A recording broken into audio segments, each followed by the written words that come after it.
करें जब तक सवाल कर लो। हाँ, नमोस्तु महाराज श्री इच्छामी छुलक जी। मेरा प्रश्न ये है कि घर परिवार और व्यापार में अगर मंदी चल रही हो तो मन मस्तिष्क में धैर्य कैसे रखे। बहुत अच्छी बात है। पहले तो मैं चाहूँगा एक बार डब्बू भाई का आप सब लोग जोरदार जोरदार अभिनंदन कर दें। आप देख रहे हैं प्रयास सबके लिए जाना पहचाना चेहरा है। सम्मेद शिखर और गुनायतन जितने लोग आए होंगे उनमें से सब ने डब्बू भाई का चेहरा देखा होगा।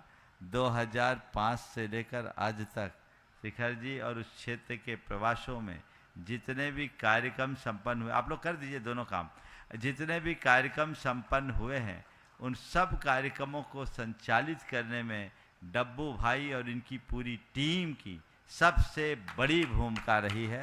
आज यहाँ अपने बीच है। ऐसे उत्साही समर्पित कर्मठ कार्यकर्ताओं का अभिनंदन सबको करना ही चाहिए। आपने जो पूछा है कि व्यवसाय में, पारिवारिक जीवन में और व्यापार में, पारिवारिक जीवन में और घर पे, घर व्यापार और परिवार में मंदी। अभी तक तो व्यापार में मंदी सुना था, घर में मंदी, परिवार में मंदी, इसका मतलब दिमाग में ही मंदी है। तो आपने पूछा है ऐसी मंदी की दशा में क्या करें, तो मैं आपको एक सूत्र देना चाहूँगा जो मंदी में भी मस्ती भर दे। चाहते हो? मंदी में भी मस्ती कैसे? 4 सूत्र देना चाहूँगा जो मंदी में मस्ती का आनंद भर सके। सबसे पहली बात, अगर व्यापार में मंदी हो, मैं समझ रहा हूँ घर में अशांति आपस में संबंधों को लेकर, और परिवार में भी यदि सामंजस्य की कमी हो तो शायद उसी को मंदी के संदर्भ में ले रहे हो। तो मैं आप सबसे कहता हूँ सबसे पहला काम कर्म सिद्धांत पर विश्वास। कर्म सिद्धांत पर विश्वास।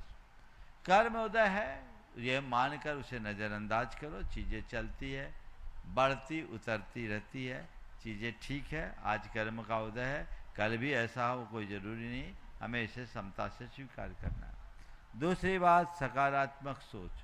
चाहे जैसी स्थिति हो हम सकारात्मकता से देखें, नकारात्मकता से अपने आप को बचा के रखें। यदि सोच में सकारात्मकता होती है तो हमारे जीवन में चाहे कुछ भी क्यों ना हो व्यक्ति में कोई परिवर्तन नहीं होता। एक व्यक्ति जो बहुत परेशान था, मैंने परेशान नहीं, उसके व्यापार में बहुत मंदी थी, बच्चे बहुत परेशान थे, लेकिन उसको रंच मात्र फर्क नहीं था, वो बहुत निश्चिंत था। एक बार लोगों ने बोला कि महाराज इनके बच्चे बहुत परेशान हैं लेकिन ये निश्चिंत है। उन्होंने कहा महाराज मैं बच्चों को समझाता हूँ, बेटे मंदी है चलेगा, नुकसान तो नहीं है, और मंदी केवल हमारी नहीं सबकी है। बाजार ही ऐसा, बाजार चढ़ता उतरता रहता है, हमेशा एक रूपता नहीं होती। हम सोच को ठीक रखें। ऐसी मंदी में बहुतों का तो धंधा ही मंदा खत्म हो गया, कम से कम हम बचे तो रहे। लॉस हुआ है पर कर्जदार तो नहीं बने, कर्ज भी चढ़ा है तो इतना गहरा तो नहीं कि हम चुका ना पाए, गड्ढा हुआ है भरने लायक है, हम भर लेंगे, ये बात रखें। ये विश्वास अपने मन में होनी चाहिए। तीसरी बात आशावादी बनना चाहिए। आशावादी ये सोचकर कि आज बुरा है कल अच्छा होगा। हर दिन बुरा नहीं होता, हर रोज़ बुरा नहीं होता, दिन रोज़ बनते हैं, बदलते हैं, सुधरते हैं, संवरते हैं। इसलिए अच्छे दिन की अपेक्षा मन में होनी चाहिए, आशा मन में होनी चाहिए। यह आशावादी दृष्टिकोण हमारे मन की निराशा को शांत करता है। और चौथी बात आत्मविश्वास के धनी बने। कितना भी कुछ हो हम सब कुछ ठीक कर लेंगे, और उस आत्मविश्वास के बल पर जीवन को आगे बढ़ाया जा सकता है। एक बार जोरदार तालियों से फिर से इनका स्वागत।